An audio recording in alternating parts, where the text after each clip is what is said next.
What's going on, everyone? Welcome to Full Send SRT. My name is Caden, and today I'm going to be talking about the things that you need to know before buying a Jeep Grand Cherokee SRT. But before we get into the video, make sure to hit that subscribe button, hit that like button. It really helps my channel out. And let's get right into the things that you need to know about the Grand Cherokee SRT. So when buying a Jeep Grand Cherokee SRT, you have three options. You have the WK1 Grand Cherokee SRT,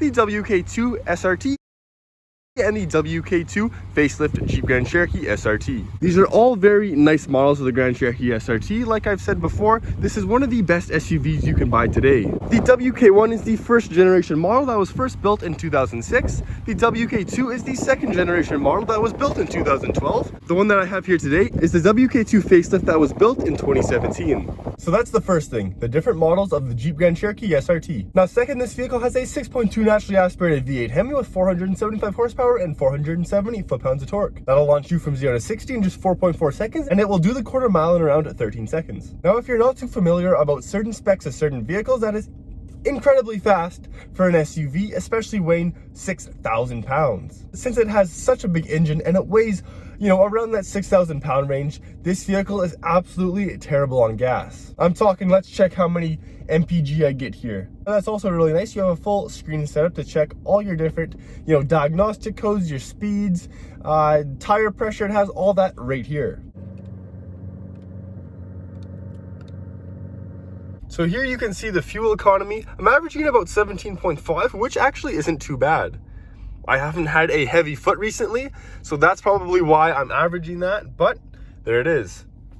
On the days that my foot is very heavy, you'll probably average about 12, 13, 14 MPG. But when you're buying a Jeep Grand Cherokee SRT with the, it weighs 6,000 pounds and it has a massive 6.4 V8, you kind of got to expect that. So don't expect amazing gas mileage from this vehicle. It has an eco mode, but I don't think it really does all too much. Now, something else you should know about this vehicle is if you don't really care about having that big V8 and the 475 horsepower, you should probably stick to the Grand Cherokee Limited X. The Limited X is pretty much the exact same thing as this vehicle, aside, from the big bucket seats, the steering wheel, and the big V8. It almost looks exactly identical to the vehicle. And also to mention, it actually does have a 5.7 V8. Yes, it's also a Hemi, and it actually is pretty quick. I've owned one in the past, and they are really nice to drive.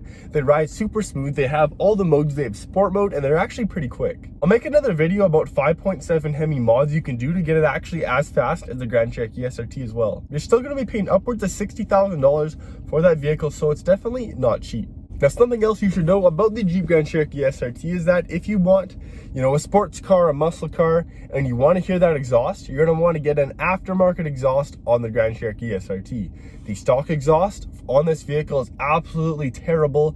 It sounds probably like a Kia Soul. When I first got it and started it up, I actually didn't think it was on because I couldn't hear the exhaust at all.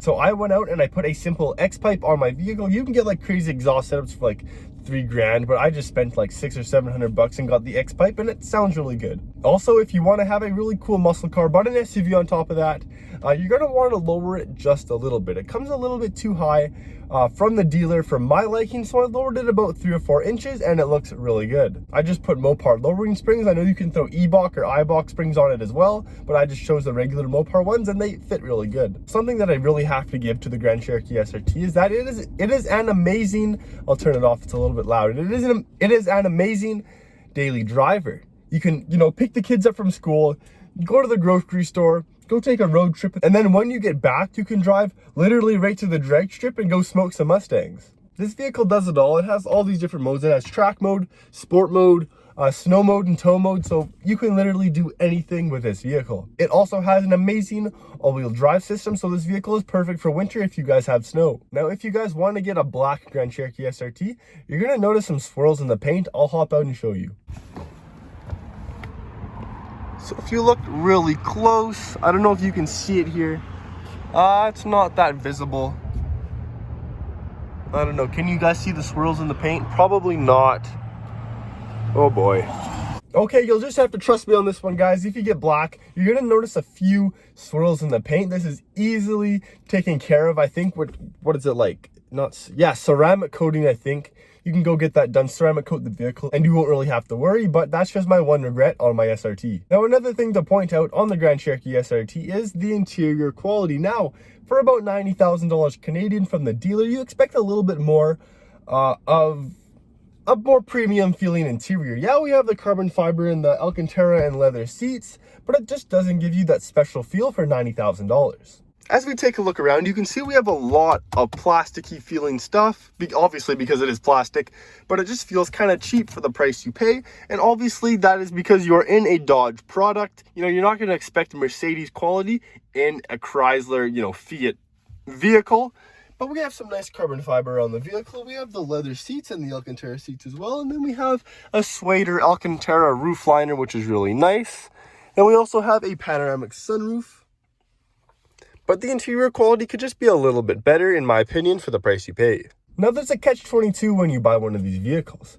You can either buy a brand new one right from the dealer and have, you know, no problems at all because it is a brand new vehicle. Or you can go and try and find a good used one. The thing is, if you buy one new, you're going to lose a lot of money in that depreciation. Probably about $30,000 in the first 3 years. But if you buy one used, you're taking the chance that that vehicle was trashed by the previous owner, because I know a lot of owners absolutely destroy these vehicles. Now, if you find one used that you buy and it has a bunch of issues, that could cost you $30,000 within the first year. So you kind of got to weigh the benefits from the negatives, and if you can afford one brand new. If you can get one brand new, by all means, go ahead. These are absolutely solid vehicles, but I know some guys that absolutely destroy them, and then when they sell them used, you can get a really good deal on them, but they've been absolutely abused. So you got to find one driven by like a soccer mom who just drove it, you know, the kids to school, went to go get groceries, and no drag strip. But if they take it to the drag strip here and there, that's okay. These SRTs are meant for it. Now, something else I absolutely love about the Grand Cherokee SRT is that it is very customizable. You can lower the vehicle, you can throw a really nice set of rims on it, upgrade your LED lights, you can get a carbon fiber steering wheel for the vehicle, upgrade the exhaust. You can even throw a roof rack on this vehicle if you really want, which makes it the absolutely best daily driver, in my opinion. You know, like I said before, you can fit the whole family in here. We got 5 seats, we got a big V8. You can go down the drag strip. Yeah, it even has a launch control button as well. So let's go on a little drive here, and I'm going to talk about some things that might annoy, you know, the average person on a vehicle like this. As you can see me crank the wheel, I really have to crank it a lot, just due to the fact that there's lots of oversteer. The amount of oversteer on this vehicle is absolutely crazy, but again, you kind of expect that due to the fact that this vehicle is 6,000 pounds. You're not going to find too many SUVs that are that heavy with this big of an engine that don't have, you know, a little bit of oversteer. I'm referring to the fact that when you crank the wheel, the actual wheels don't move all that much. But you actually get used to it after a little bit and you kind of forget about it. Now, when it comes to reliability of the Jeep Grand Cherokee SRT, it is actually a very reliable vehicle. I know previous models, you know, 2012 to like 2016, they weren't all that reliable, but these models, 2017 and up, are very solid. Now, overall, this vehicle is an amazing daily driver, and if you're thinking about getting one, I recommend it fully. If you guys enjoyed today's video, make sure to hit that subscribe button, hit that like button. It really helps me out, guys, and we'll see you guys in the next one. Full Send SRT, signing off. Peace.